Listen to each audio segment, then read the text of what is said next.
Hi, it's Miss Pritzel, and I am talking about a realistic fiction book. It's a very short read because it is a novel in verse format, so it's about less than half as many pages as it really looks.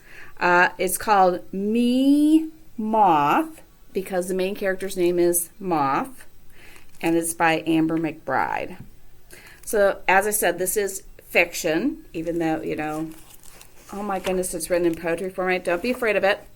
Think of it as, oh my goodness, it's a really quick read. Even though it's 230 pages, it's, like I said, less than half that because there's so few words per page. Realistic about grief and loss. The main character, Moth, is African American, and the other, I guess he's pretty much a main character, but it's from Moth's point of view, is Sani, who is half white and half Navajo.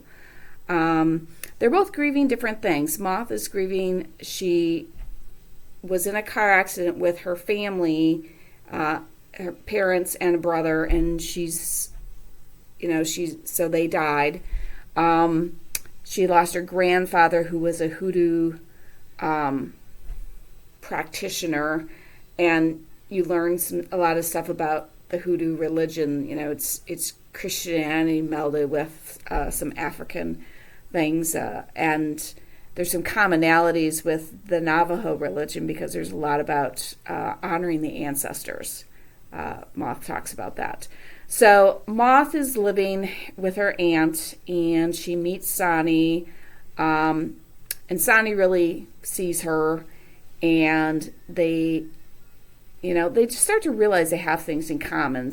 He is living with his mother and her new family, and his stepfather is abusive, but his Navajo father, who lives in Nevada,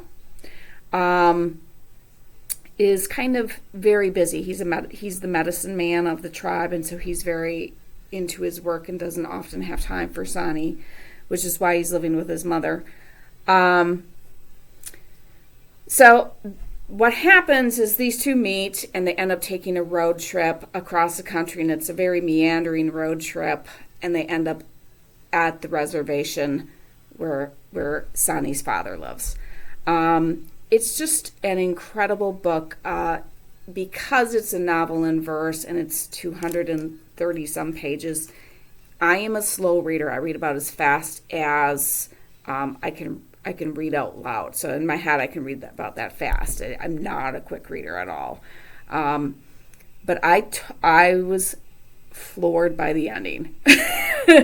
I am almost never surprised by endings anymore because the more books you read, the fewer surprises you get. So I actually spent more time because I read it a second time because I wanted to go back and find all the clues. And I'm not going to tell you what movie, but there was a movie that did the same exact thing to me, and I was like, oh my goodness, I missed the clues. So those clues would be called foreshadowing for us people who like English classes. So I went back and went, oh yes, there's the clue, there's a clue. So it's an amazing book, jam-packed in such a small package. I'm just amazed that Amber McBride could fit so much into it. And this is her debut novel, meaning this is her first thing she's published, at least in a book format. So absolutely incredible book. So if you like realistic fiction and you're okay with a good cry, this may be the book for you. So if our copy's checked out, we can interlibrary loan.